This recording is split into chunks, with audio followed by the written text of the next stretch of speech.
A ver que Gonzalo está escribiendo algo. Sí se escucha, Bea. Bueno. Buenísimo. Entonces, comenzamos con la clase que hoy vamos a tratar tromboprofilaxis primaria en el trauma, que lo estuvimos haciendo en la realización con Ruth, Mariana, Manuela y yo. ¿No? Pasamos a la siguiente. Vamos a ver la hoja de ruta, de que va a consistir un poco la charla en la importancia del tema. Vamos a hablar un poco de fisiopatología de la enfermedad trombótica venosa, los métodos de tromboprofilaxis en el trauma, las indicaciones que van a tener en los diferentes escenarios a cual vamos a darnos enfrentados, las contraindicaciones, y finalmente las guías del 2019 con las conclusiones. Bien. La importancia del tema, la enfermedad tromboembólica venosa es una importante entidad clínica por su gravedad y costos, con elevada mortalidad ya sea por infradiagnóstico o por tratamiento inadecuado. La población traumática como grupo específico presenta un riesgo elevado de exposición a la enfermedad trombótica venosa, tanto para la trombosis venosa profunda como para el embolismo pulmonar, como la complicación más grave. El propósito de la revisión es conocer la incidencia de eventos tromboembólicos en este grupo de pacientes para identificar aquellos que son de alto riesgo, definir si existen periodos de seguridad de no anticoagulación, ver los riesgos de sangrado según el tratamiento farmacológico indicado. La incidencia varía entre un 7 y un 58%, dependiendo de la naturaleza de las lesiones implicadas, métodos de diagnósticos y tipo de profilaxis utilizada. En ausencia de profilaxis, los pacientes con traumas graves presentan un riesgo mayor, más del 50%, de desarrollar enfermedad tromboembólica venosa que el resto de los pacientes hospitalizados por otras causas. La embolia pulmonar es una de las causas de mortalidad tardía, siendo la tercera causa de muerte prevenible en los que sobreviven más allá del tercer día. Por supuesto que los datos no son concluyentes, hay faltas de estudios suficientes para sacar algunas conclusiones, y se ha visto que el sangrado mayor y la mortalidad no parecen tener una influencia significativa por la tromboprofilaxis propia en UCI. Bien, ahora sigue Mariana con la fisiopatología, para recordar un poco. Bueno, con respecto a la fisiopatología, como ya sabemos, los principales factores que intervienen en la patogénesis del estado protrombótico postraumático son los componentes de la tríada de Virchow, que está dado por los fenómenos de éstasis venosa, lesión vascular venosa y el estado de hipercoagulabilidad. En la enfermedad tromboembólica, la éstasis es un factor... en la enfermedad tromboembólica, la éstasis venosa es un factor permisivo para que los factores de la coagulación que ya están activados se van a los lugares donde hay predisposición a la trombosis, que es la zona de lesión. Que está también esta zona de lesión asociada al trauma directo, junto con la disfunción del endotelio, es el mecanismo por el cual se inicia este estado de hipercoagulabilidad, y un endotelio que es normalmente antitrombogénico pasa a convertirse en protrombótico.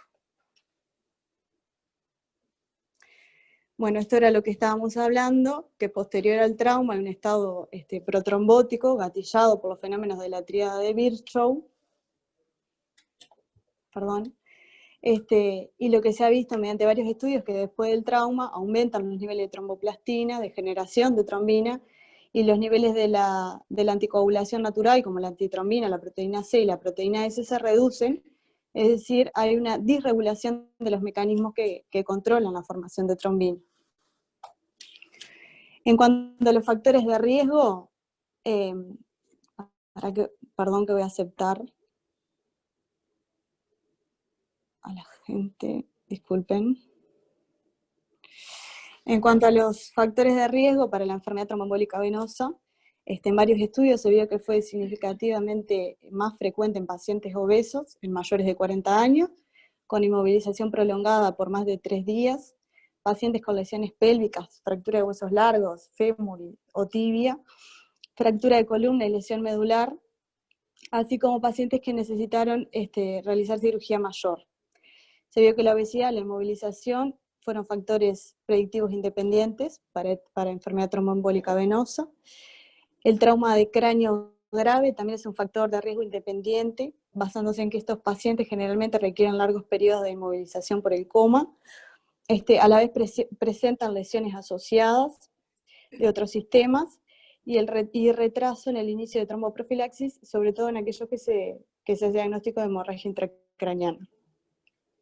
Otros factores que contribuyen son la coagulopatía asociada al trauma, la presencia de lesiones venosas múltiples, y esto con respecto a las transfusiones, la presencia de estas se vio que es importante, pero la cantidad de transfusiones no se asoció con la presencia de TBP, de trombosis venosa profunda.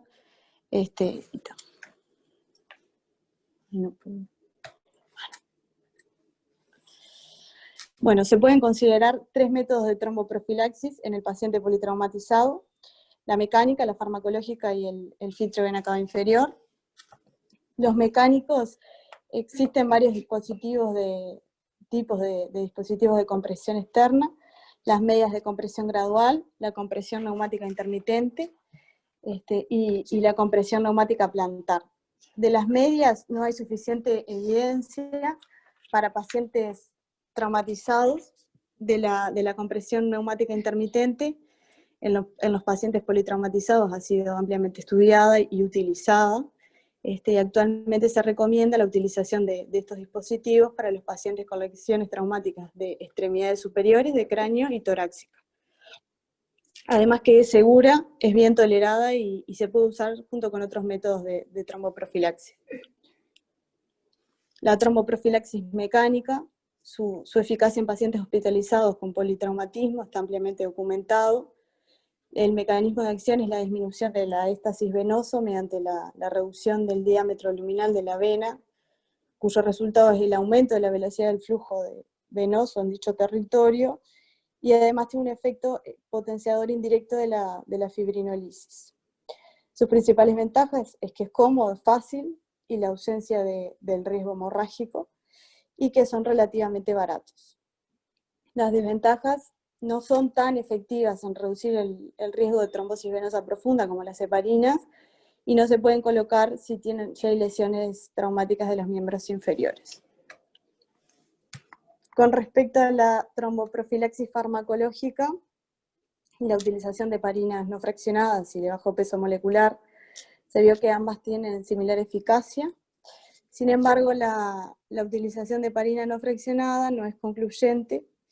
Las recomendaciones americanas sugieren que los traumatismos en los que el sangrado puede agravar lesiones previamente en lesiones existentes asociadas como hemorragia intracraneana, lesiones medular aguda, hemorragia intraocular, trauma pélvico, trauma grave de extremidades inferiores, hematoma de órganos sólidos intraabdominales que no fueron intervenidos. En esos pacientes la administración de heparina como tromboprofilaxis no es segura, debe administrarse de forma consensuada mediante protocolos multidisciplinarios. Las heparinas de bajo peso molecular reducen la tasa de trombosis venosa profunda y de tromboembolismo pulmonar, son de fácil administración, tienen mayor eficacia y especificidad que respecto a las heparinas no fraccionadas, ya que producen menos sangrados a dosis antitrombóticas, y no precisan control bioquímico específico. La recomendación actual es la administración subcutánea de 40 miligramos cada 24 horas. Esta dosis es segura y es eficaz. Los efectos adversos de la utilización de heparina son principalmente las complicaciones hemorrágicas, son el incidente más grave en los estudios, especialmente en pacientes con lesiones intraabdominales tratados de forma conservadora, y en los pacientes con trauma de cráneo que tengan hemorragia intracraneana. Se aconseja valorar el inicio de la profilaxis en función de la estabilidad hemodinámica del paciente, y con esto también decidir el tipo de tromboprofilaxis que vamos a usar, si es mecánica o farmacológica, inicialmente en el paciente politraumatizado. Otros efectos adversos es la trombocitopenia inducida por heparina, que es un trastorno potencialmente mortal, que puede aparecer tras la administración de heparina no fraccionada, con una incidencia del 3 al 5%, y menos frecuentemente, pero que también existen con el uso de heparina de bajo peso molecular, entre el 0 y 0,9%, debe ser controlado periódicamente el recuento plaquetario desde el inicio en estos pacientes, y si ocurre trombocitopenia, interrumpir la administración, y como alternativa el fondaparinux, que son inhibidores directos de la trombina. Y con respecto al filtro de vena cava, si bien no es un método de tromboprofilaxis primaria, es un método profiláctico para prevenir embolia pulmonar. Se puede usar en traumatismo grave, en pacientes con sangrado activo, con traumatismo encefalocraniano, con lesiones medulares, traumatismos oculares y en aquellos que tienen alto riesgo hemorrágico. Si bien ofrece protección, también expone al paciente a una serie de complicaciones que hay que considerarlas también, ya sea el traslado del paciente a un área especializada, el uso de contraste iodado, la perforación de la pared vascular, migración del filtro, y que requiere evacuación consensuada. Y bueno, las contraindicaciones absolutas son la trombosis de la vena cava inferior y la inaccesibilidad del vaso. Bueno, sigue Manuela. Bueno, ahora en realidad vamos a hablar de diferentes escenarios clínicos que se nos presentan a diario respecto al inicio de tromboprofilaxis, y las recomendaciones que hemos leído sobre esto. Estos van a ser el traumatismo encefalocraniano, el trauma raquimedular, la injuria de miembros y la injuria de órganos sólidos. Respecto al traumatismo de cráneo, tiene un alto riesgo de enfermedad tromboembólica venosa, como dijo Mariana, un riesgo independiente para el desarrollo de trombosis venosa profunda. Hay un estado de hipercoagulabilidad con una depresión de la proteína C activada y liberación del factor tisular. En diferentes estudios lo que sugieren es el inicio de la tromboprofilaxis 24 horas luego de que, una vez que se comprueba la estabilidad de las lesiones por una tomografía, ¿tá? Si bien otros estudios sugieren que este periodo puede ser de 48 a 72 horas. No hay un consenso en cuanto al inicio de la tromboprofilaxis en aquellos pacientes que presentan un neuromonitoreo invasivo de PIC, y la mayoría de los estudios frente a un traumatismo de cráneo con riesgo de hipertensión endocraniana y con riesgo de sangrado, promueven que se inicie la tromboprofilaxis mecánica desde el inicio en esos pacientes. Cuando tenemos un traumatismo de cráneo que asocia lesiones con sangrado activo en otras localizaciones, lo que se plantea es el inicio de la tromboprofilaxis con heparina de bajo peso, una vez el sangrado activo en las otras localizaciones esté controlado y se haya demostrado esto por una tomografía de control. En el caso del traumatismo raquimedular, también tiene un alto riesgo de enfermedad tromboembólica venosa, con una incidencia demostrada de trombosis venosa profunda y tromboembolismo pulmonar que es 3 veces mayor a la que existe en la población general, con un rango que va entre 49 y 72%. En estos pacientes se sugiere el inicio de la tromboprofilaxis luego de las 72 horas del trauma raquimedular o dentro de las 72 horas del trauma, y lo que se sugiere es suspender la heparina de bajo peso molecular 12 horas previo a la cirugía de columna y retomarla en las 24 horas siguientes a la cirugía. Los factores que se asocian a la mayor incidencia de TB en estos pacientes son la edad avanzada, el grado de lesión completa frente a la lesión incompleta, que existan fracturas concomitantes en extremidades inferiores, pacientes que tienen neoplasmas asociados, o un retraso justamente en el inicio de la tromboprofilaxis. Estos son pacientes que tienen también mayor riesgo de trombosis venosa profunda tardía, entonces en estos pacientes se recomienda que la tromboprofilaxis se mantenga durante la fase de rehabilitación, y en este caso podría mantenerse por un mínimo de 3 meses con heparina de bajo peso molecular o con algún anticoagulante oral. La injuria de miembros, también las injurias de miembro, en particular las lesiones que son de extremidades inferiores, tienen un alto riesgo de enfermedad de tromboembolia venosa, deben recibir la tromboprofilaxis mecánica y farmacológica, en el caso que sea posible, tan pronto como sea posible. Las fracturas pélvicas graves también aumentan el riesgo, y en realidad se vio que la profilaxis temprana asoció tasas más bajas de tromboembolia venosa y menor mortalidad, ¿tá? Y tiene los factores de riesgo que son más relacionados a la incidencia de enfermedad tromboembólica venosa, son directamente la lesión y también la inmovilización de la extremidad. En los casos de la injuria traumática de órgano sólido, se ha visto que con el paso del tiempo, en realidad cada vez se toma más conducta expectante respecto al manejo del traumatismo no penetrante de los órganos sólidos, y esto, bueno, ha aumentado el interés en estudiar un poco y ver cuándo sería el momento de elección para iniciar la tromboprofilaxis en estos pacientes.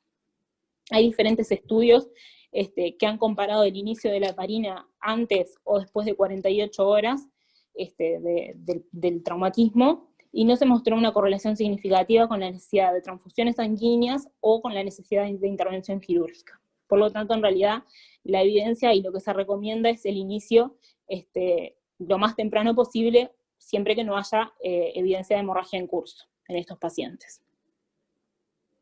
Bueno, las contraindicaciones de tromboprofilaxis farmacológica, en realidad son las que ya conocemos de siempre: un recuento plaquetario menor a 50.000, que existan desórdenes de sangrado, tanto hereditarios como adquiridos, que haya una evidencia de sangrado activo o reciente, en caso de que se tenga que hacer una punción lumbar, o traumatismos donde se tenga que poner un catéter de anestesia peridural que esté programada en las próximas 12 horas, o que se haya llevado a cabo en las últimas 24 horas, y también en procedimientos que se vayan a realizar que haya un alto riesgo de sangrado.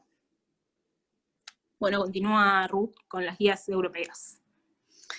Bueno, buenas tardes. Voy a comentarles las recomendaciones generales que hace las guías europeas sobre el manejo de desagrado mayor y la coagulopatía traumática, que están publicadas en la Critical Care del año pasado, del 2019. Los lineamientos generales son: mientras el paciente permanezca inmóvil y tenga riesgo de sangrado, recomiendan tromboprofilaxis temprana con compresión neumática intermitente. Una vez que el sangrado haya sido controlado y el paciente permanezca inmóvil, recomiendan combinar compresión neumática intermitente y tromboprofilaxis farmacológica dentro de las 24 horas luego de que el sangrado haya sido controlado. No recomiendan el uso de medias de compresión graduada y no recomiendan el uso rutinario de filtros Cava. Estos son los lineamientos generales que hacen las guías europeas. Y bueno, como conclusión final, luego de este pequeño y breve repaso sobre tromboprofilaxis primaria en el trauma, podemos decir que cuando nos enfrentamos a un paciente con trauma, tenemos que ya pensar, por más que esté sangrando y esté chocado por un shock hemorrágico, tenemos que estar pensando que tiene un elevadísimo riesgo de desarrollar enfermedad tromboembólica venosa, que esto es debido a un estado de hipertrombicidad que es adquirido, pero también es temporal. Pero los riesgos de desarrollar complicaciones graves y muerte pueden llegar a ser muy elevados. Sabemos que la embolia pulmonar puede ser una causa de muerte. Es la tercera causa de muerte prevenible en el paciente que sobrevive más allá del tercer día luego de un trauma. O sea que la tromboprofilaxis es una práctica que tenemos que ir adquiriendo por disciplina, así como prevenimos las úlceras de estrés, la neumonía asociada al ventilador, así como prevenimos un montón de cosas. Tenemos que también tenerla dentro del bundle de prácticas médicas diarias, tiene que ser un objetivo más. Por supuesto que pensar en tromboprofilaxis Es todo un desafío para el médico que está al lado del enfermo con un politrauma grave, porque siempre tiene que estar poniendo en la balanza el riesgo de desarrollar un sangrado por iniciar tromboprofilaxis, como en contraposición el riesgo de desarrollar una enfermedad tromboembólica venosa por no iniciar a tiempo la tromboprofilaxis. Por eso es que, basados en el conocimiento y en la evidencia científica, podemos tener ahora más elementos para considerar cuándo iniciar de manera oportuna la tromboprofilaxis en estos enfermos. No hay recetas, es una decisión que tenemos que encuadrar, digamos así, en cada enfermo. Cada enfermo es una situación particular, ¿está? La literatura también nos arroja que, por ejemplo, en el contexto de un trauma grave, la tromboprofilaxis con heparinas de bajo peso podemos iniciarla con seguridad 48 horas luego de tener imágenes tomográficas estables, y pueden ser iniciados incluso con monitoreo invasivo de presión intracraneana. Las heparinas de bajo peso también pueden iniciarse inmediatamente después del trauma raquimedular, en ausencia de injuria de órgano sólido y de trauma de cráneo. En ausencias de hemorragia en curso, es probable que se tolere bien comenzar con tromboprofilaxis 48 horas luego de la injuria de un órgano sólido. ¿Está? Y el uso de filtros Cava profilácticos no está fuertemente avalado por la literatura. Con respecto a la posología de la enoxaparina, se ha visto que la dosis más eficiente, digamos así, es 40 miligramos subcutáneo cada 24 horas. Esta forma de administración conlleva menos errores y menos olvidos, que recordemos que este es un factor importante en la aparición de la tromboembolia venosa, aun cuando el paciente tiene tromboprofilaxis, pero los errores en la administración son un factor para el desarrollo de estas complicaciones. ¿Está? Y lo otro que se ha visto es que como coadyuvante de la tromboprofilaxis primaria puede asociarse, y eso está en estudio, el uso de antiagregantes plaquetarios, ya que el estado de hipertrombicidad asociado a la patología traumática, la activación plaquetaria es un factor importante en este estado de hipertrombicidad.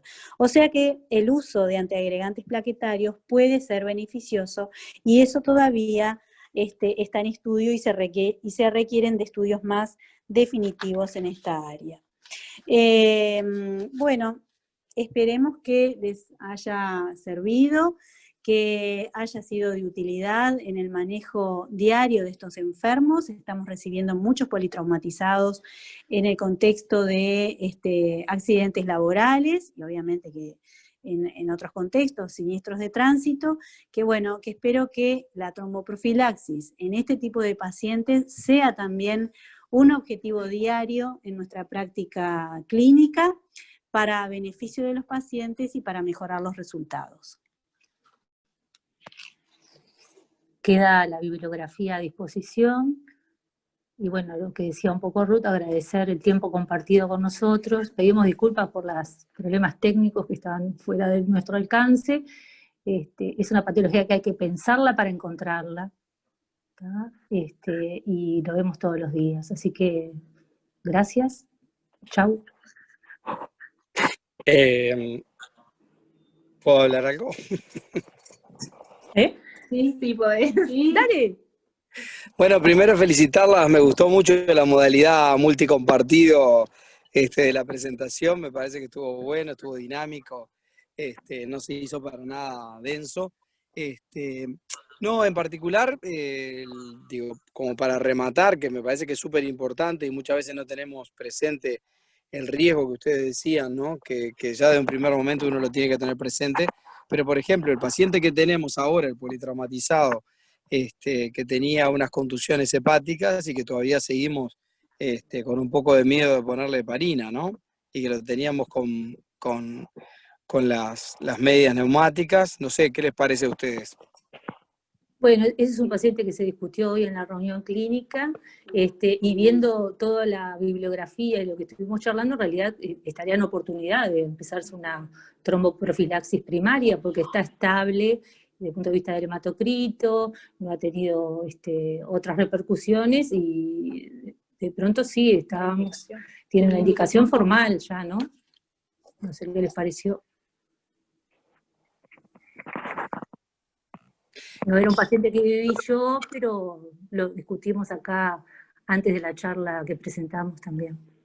Sí, no, me parece que, la verdad que me parece que bueno, que creo que hay veces que es eso, como que de repente pecamos de ser muy conservadores por el riesgo del sangrado y por otro lado no te estás dando cuenta que te vas desbalanceando hacia el riesgo de la trombosis, ¿no? Exacto. Así que bueno, y creo que bueno, no sé, que tampoco tenemos demasiada experiencia en el medio, que ya venimos poniendo bastantes, como es filtros cava, que antes eran varios colocados, que es otra forma que a veces justamente por una contraindicación.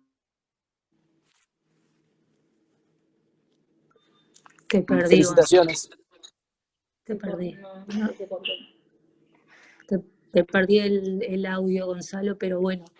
Sí, como decíamos, nos estamos enfrentando a muchos politraumatizados, sobre todo de la parte laboral, combinaciones de traumas muy complejas, de fracturas expuestas de miembros con laceraciones esplénicas y sangrados intracraneanos, entonces en el cual la técnica de combinación de tromboprofilaxis, ya sea con métodos mecánicos o heparinas, se impone, ¿no? Y dependiendo del tiempo de evolución del trauma. Así que, bueno, no sé si quieren agregar algo más, si no, damos por finalizada la charla y agradecemos nuevamente el interés de todos. Alex. Alex, ¿querías aportar algo? No, ¿me escuchan ahí? Sí, te escuchamos, Alex. No, felicitarla, la verdad que la charla estuvo muy buena, es un tema recontra complejo, de por sí ya la tromboprofilaxis en el paciente crítico ya es un tema difícil, es como decían ustedes, yo los agarro un poco pesado, pero es como decían en el principio, a veces uno por lo que trata de evitar es agregarle más daño al paciente, y en este caso no agregar más riesgo de sangrado, que es cómo nosotros podemos evaluar el riesgo de sangrado. Todavía no hay gran consenso, si bien vieron que hay varios scores, varias cosas, pero la complejidad del paciente traumatizado, que muchas veces requiere intervenciones quirúrgicas seriadas, tiene colocados dispositivos, y sobre todo muchas lesiones asociadas, ¿no? Porque no es un trauma de cráneo aislado, un trauma de miembro, sino tiene una combinación de una lesión de vaso, un cráneo abierto, ¿no? Siempre nos pone, amén de que nosotros querramos sistematizar, y que eso me parece que es lo bueno, como decían ustedes, tenerlo presente, es muy difícil, y me parece que como que discutirlo y verlo paciente a paciente, ¿no? Yo me acuerdo, ustedes comentaron algo de la dosis de tromboprofilaxis, que nosotros siempre nos enseñaron esa cosa de isocoagulación. Yo creo, bueno, que isocoagulado no está ninguno, que siempre anticoagulamos a la gente, ¿no? Pero con respecto a la dosis siempre, claro, lo que más se recomienda lo que más vemos es esa dosis de 40 miligramos kilo, que es la dosis más segura. Pero también tener en cuenta el tema de la función renal, el tema de la obesidad extrema, como que todos los pacientes siempre me parece a mí, capaz que yo complico más las cosas de lo que son, pero siempre como que por un lado, como que queremos meterlo, encasillarlo en algún lado, y siempre en algún lado se lo desborda por otro. No sé qué les parece a ustedes eso. Sí, Alex, tenés razón. Hay situaciones particulares en que la literatura recomienda el seguimiento con factor anti-ISA, sobre todo en el paciente renal, en el cual hay que hacer tromboprofilaxis por más de una semana, y en el obeso mórbido. Allí sí es que la literatura recomienda el seguimiento. Después, en el resto de los pacientes, básicamente, está consensuado de que no se no se monitorice los niveles de antifactor 10A. Perfecto. No, nada más quería comentar Muy bueno, eso. muy bueno Se tu podría aporte, hablar, Alex. hacer una charla de 2 días de esto, ¿no? Por Por eso supuesto. la felicito que resumieron algo que es súper largo y complejo. Sí. La verdad que nos queda como material de consulta. Ay, muchas gracias, Alex. Ya nomás que nos quede en la conciencia de pensar en tromboprofilaxis, en pacientes con múltiples lesiones traumáticas que sangraron, pero que ahora están más estables, y bueno, pensar que podemos iniciar la tromboprofilaxis y prevenir complicaciones por la tromboembolia venosa, ya estamos más que contentas. Y bueno, es como tú decías, el paciente hay que hablarlo día a día, ¿no? El paciente complejo, lleno de monitorizaciones y de... Exacto. Hay que hablarlo día a día. Y asumir riesgo y tomar decisiones, que es parte del trabajo nuestro. Claro, exactamente. Pero cuantos Bueno, más elementos tengamos, más pues sí, claro. evidencia clínica tengamos, bueno, me Dejamos menos parece que margen de error. las decisiones van a ser más acertadas. Buenísimo. Bueno, un beso, chiquilinas. Un beso grande. Chao, Gracias. Chau, chau. ¿Alguien más que quiera aportar? Entonces nos vamos despidiendo. Les agradecemos a todos que se hayan unido a esta charla.